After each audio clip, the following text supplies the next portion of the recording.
શ્રી નાગાજણ ધામ, ધાતરવડ ધામ.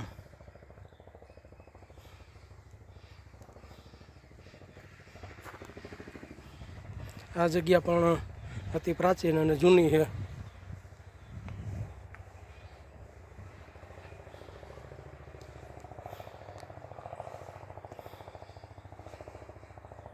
દાદાનું સાનિધ્ય, ધાતરવડ ધામ,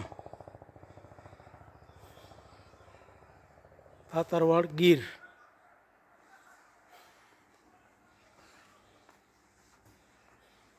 લડાઈમાં માર્યા ગયેલા સુરવીર.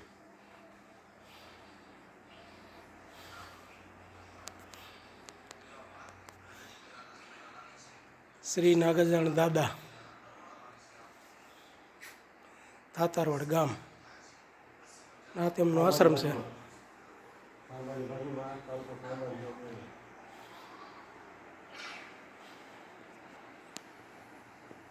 આ છે નાગાજણ દાદા, ધાતરવડ ગામ, તાલુકો ખાંભા, જિલ્લો અમરેલી.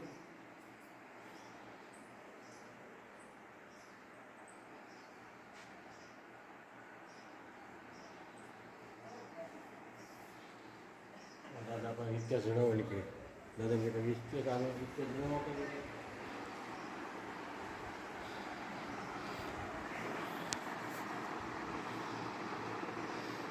દાદા, તમે અહીંનો ઇતિહાસ થોડોક જણાવો આશ્રમ વિશે. આપણે દાદાની રૂબરૂ મુલાકાત લીધી છે. જો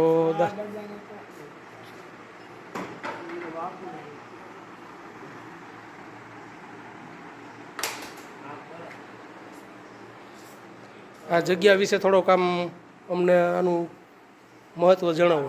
દાદા વિશે તમે કઈ વાત કરો.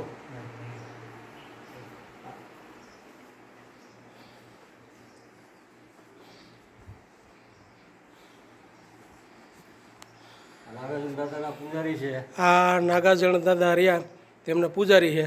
આપણે એની પાસે વિસ્તૃત માહિતી લઈ. નામ બોલો. જય સિયારામ.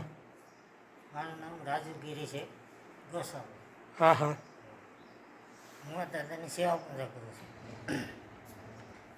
આ દાદાનો ઇતિહાસ એમ છે કે બ્રાહ્મણની દીકરીઓને હાથું થઈને દાદાએ ધીંગાણું કરેલું છે. એને આબરૂ બસાવવા એમાં આ દાદા લડેલા છે, શહીદ થઈ ગયેલા છે. આ એ તમામ મકવાણા પરિવાર બધા આવે છે. જેટલા ગુજરાતમાં આપણે મકવાણા હોય એટલે બધા એના સુરાપુરા. અને આમ ગણો તો આના વર્ષ થયા છે 800 વર્ષ આસપાસના દાદા છે. જૂનવાની ઇતિહાસ.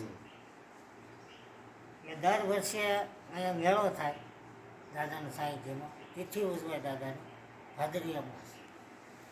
બરાબર ને દર અમાસે ચાલુ છે. દર્શન કરવા આવવું હોય તો આવો કોઈક દિવસ. બરાબર. દર માસે મેળો ભરાય છે. જો અહીંયા દર અમાસે મેળો ભરે છે અને અહીંના જે પૂજારી છે શ્રી રાજુગીરીએ બાપુ, તેમને આ દાદાની વિસ્તૃત માહિતી આપણને આપી અને આ ધામની આપણને જાણકારી આપી. એ બદલ આપણે એમનો જય સિયારામ.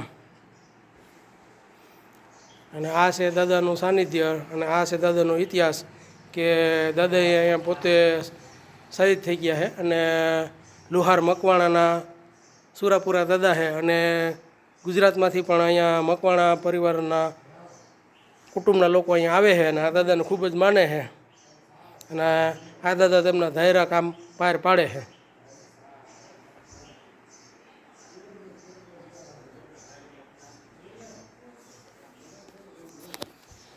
તો આવા ઐતિહાસિક વિડીયો જોવા માટે મારી ચેનલને લાઈક કરો, શેર કરો અને સબસ્ક્રાઈબ કરો. જય માતાજી.